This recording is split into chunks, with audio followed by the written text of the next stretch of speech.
Welcome back to the show today. I am so glad to have you here with me to dive into a topic that I believe is absolutely fascinating and urgent, whether you work in the tech industry or just someone watching how our world is changing. Today, we are not going to talk about dry stock market numbers. Instead, we're going to sit down and slowly unpack a story that is unfolding right before our eyes. It is the story of the insatiable thirst for computing resources and the vision of one of the most powerful men in Silicon Valley right now, Jensen Huang, the CEO of Nvidia. Before we get into the details, I want to invite you to imagine something with me. Let's take a quick trip down memory lane, back about 10 years ago. Back then, if you wanted to buy a computer, what did you care about? Probably whether it could run word processing. Welcome back to the show today. I am so glad to have you here with me to dive into a topic that I believe is absolutely fascinating and urgent, whether you work in the tech industry or just someone watching how our world is changing. Today, we are not going to talk about dry stock market numbers. Instead, we're going to sit down and slowly unpack a story that is unfolding right before our eyes.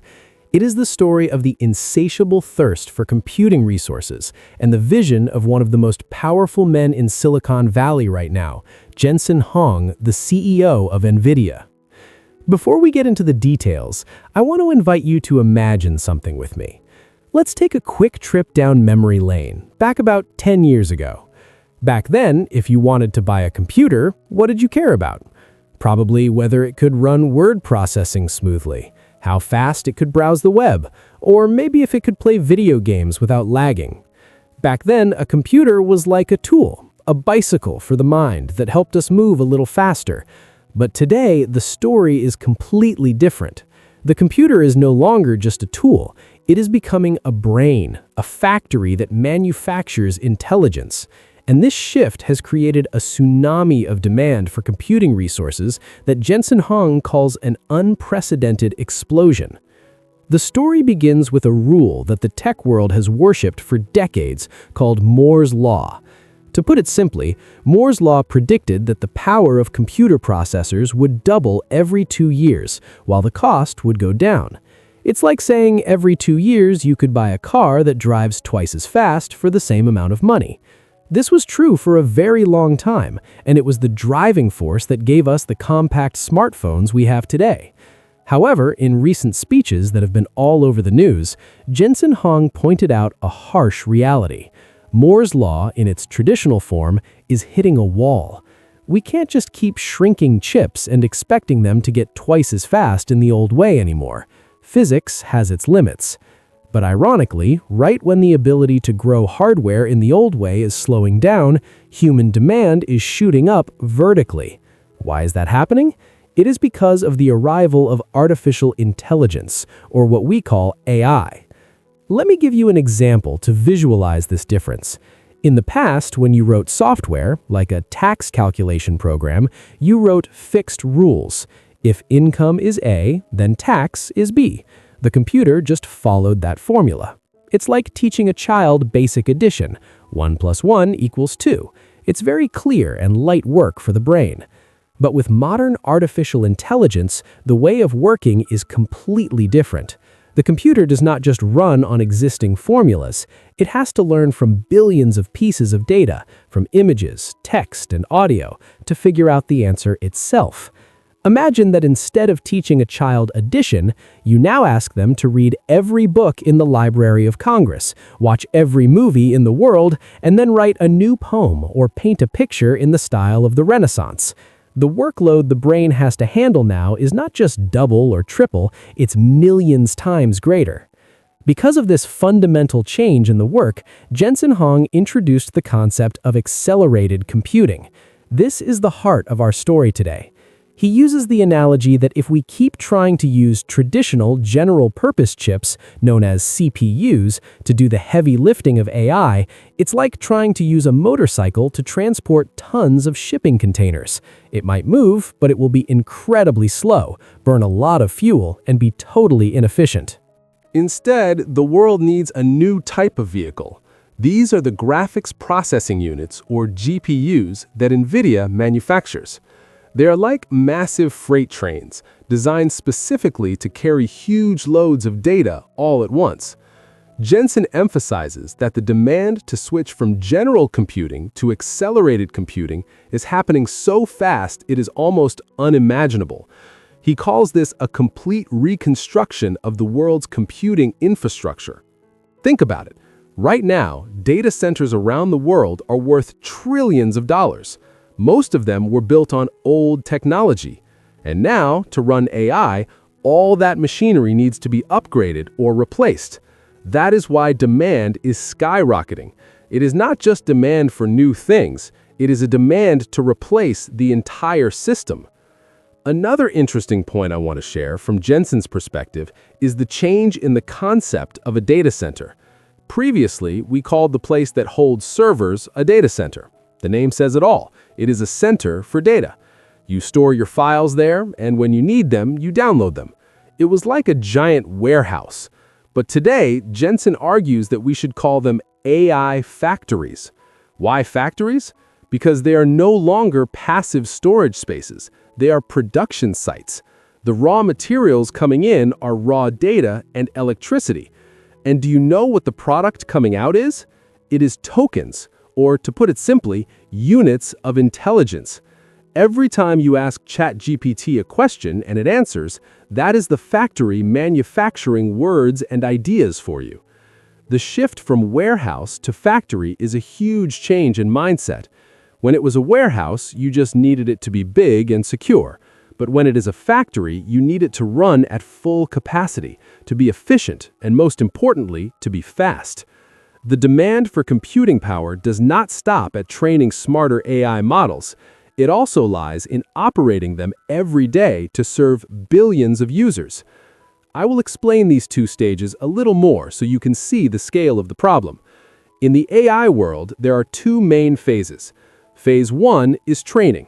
This is like sending the AI to college. This stage takes a lot of time and energy for it to read and understand data. Phase 2 is inference. This is when the AI has graduated and gone to work. It uses that knowledge to answer your questions. Jensen points out that demand is exploding in both of these stages. Tech companies are racing to create smarter AI models, which requires the training phase to use bigger supercomputers. But at the same time, when AI is put into practical applications like virtual assistants, self-driving cars, or healthcare, the demand for inference becomes even more massive. Every second that goes by, millions of people are asking AI to work for them. And the story does not stop there. It gets even more interesting when we talk about the near future. That is the emergence of AI agents, or Agentic AI. This is a step up from the chatbots we have today. While a chatbot only knows how to answer questions, an AI agent has the ability to act on its own. Let me give you an example to make it easy to understand. You tell a chatbot to plan a trip for you, and it lists a list of places. But with an AI agent, you tell it to book flights and hotels for you. It will automatically access websites, compare prices, use your credit card to pay, send tickets to your email, and add the itinerary to your phone calendar.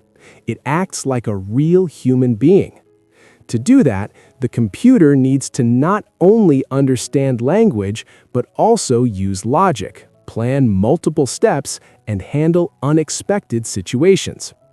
Jensen believes that when the world moves into the era of these AI agents, the demand for computing resources will multiply even more. Because then, the computer does not just think once and answer. It has to think continuously, interacting back and forth with many different systems to complete a task.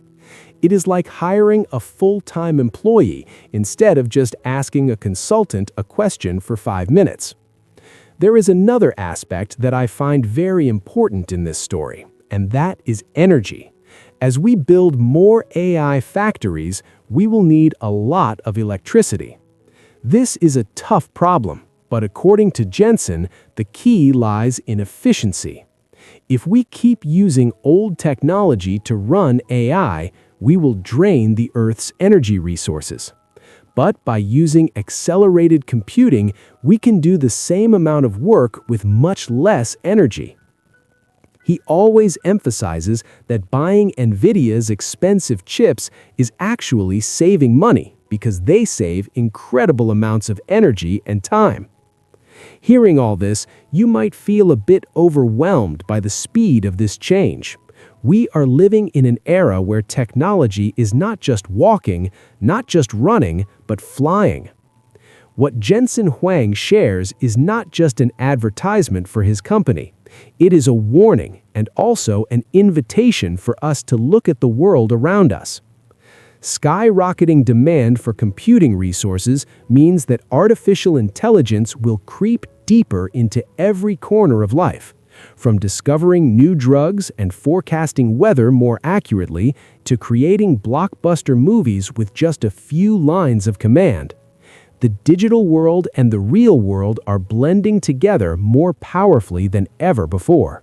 Now, after hearing the story about the macro vision and the huge changes out there, I want to dedicate this last part to reflecting on what all of this means for you and me. We are normal people. We are not computer scientists. We are not tech billionaires. So what should we do to not get left behind? Here is what I have gathered on how to apply this information to yourself, and I am sharing it for you to consider. First, change your mindset about work tools. Just like Jensen talks about moving from CPU to GPU, you need to upgrade your own toolkit. Do not try to do everything manually anymore. Start learning how to use AI tools to speed up your work. If you are a writer, use AI to brainstorm ideas. If you are a programmer, use AI to check for bugs. Think of AI as a turbo engine for your productivity. Do not be afraid of it replacing you. Be afraid of the person who knows how to use it replacing you. Second, practice the mindset of commanding and managing. When the future is full of AI agents that can act on their own, the most important human skill is not doing the detailed work, but the skill of setting the assignment and verifying the result. You need to know how to delegate tasks to AI clearly and coherently, and know how to judge whether the result it produces is good or not. You will gradually shift from the role of a direct worker to the role of a manager of a team of virtual AI employees. Third, pay attention to scarcity and value. When computing resources become expensive and precious, what is created from that calculation is also very valuable. But conversely, things that are deeply human, like emotions, empathy, and real-world experiences that computers cannot simulate, will become even more priceless. Invest in developing soft skills and the ability to connect person to person, because that is territory that AI will have a hard time invading. And finally, always keep an open learning mindset. The tech world is changing by the week, not by the year. The knowledge I told you today might be outdated by next year. Therefore, the ability to teach yourself and adapt quickly is the greatest superpower you can equip yourself with. The story of Jensen Huang and the thirst for computing resources is not just a story about chips, it is a story about the future of our species. I hope that through what I just shared, you have gained a fresh and deeper perspective on the technological current that is rushing out there. Thank you for taking the time to listen to me tell this story. If you found this information useful, try starting to explore a new AI tool today. Do not just stand and watch. Step into that flow. I wish you a day full of energy and inspiration. Goodbye and see you next time.